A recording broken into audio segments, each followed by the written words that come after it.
பாருங்கள் மீன் குழம்பு வைக்க போகிறோம். நான் மசாலாலாம் போட்டு கிளறி வச்சுருக்கேன். குழம்புக்கு உப்பு, மிளகாய்த்தூள், புளியெல்லாம், ஏன்னா அது நல்லா சாரும். அதனால் கொஞ்சம் அதில் கரைச்சி ஊற்றி ரெடி பண்ணி வச்சுருக்கேன். வெங்காயம், பூண்டு நச்சு வச்சுருக்கேன், தக்காளி நச்சு வச்சுருக்கேன். அப்புறமா நம்ம ஊற்றுறதுக்கு புளி, மிளகாய். இப்போ நாம் பாருங்கள் மீன் குழம்பு வைக்க போகிறோம். மீன் மசாலா, உப்பு, புளியெல்லாம் ஊற்றி வச்சுருக்கேன். நல்லா சாரம், அப்போ தான் வரப்பு புளிப்பு. வெங்காயம், பூண்டு நச்சு வச்சுருக்கேன், தக்காளி, கொஞ்சம் புளி கரைசல், கொஞ்சம் மிளகாய்த்தூள் எடுத்து வச்சுருக்கேன். வாங்க இன்றைக்கி நம்ம மீன் குழம்பு செய்வோம். பாருங்கள் ஃப்ரெண்ட்ஸ், வெந்தயம்லாம் போட்டு 3 பச்சை மிளகாய் போட்டிருக்கேன். நம்ம கட் பண்ணி வச்ச வெங்காயம், வெள்ளைப்பூண்டை நல்லா நல்லெண்ணெயில் வதக்கிட்டுருவோம். இங்கே பாருங்கள் ஃப்ரெண்ட்ஸ், நம்மளோட மீன் குழம்பு ரெடி ஆயிடுச்சு.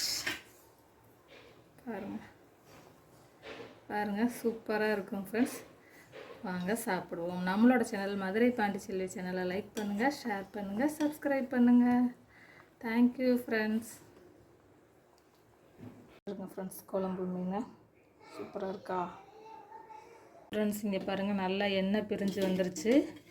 மீனை பாருங்கள், சூப்பராக இருக்குது ஃப்ரெண்ட்ஸ். நல்லா எண்ணெய் பிரிஞ்சு வந்துருச்சு பாருங்கள். நம்மளோட சேனல் மதுரை பாண்டிச்செல்வி சேனலை லைக் பண்ணுங்கள், ஷேர் பண்ணுங்கள், சப்ஸ்கிரைப் பண்ணுங்கள். தேங்க்யூ.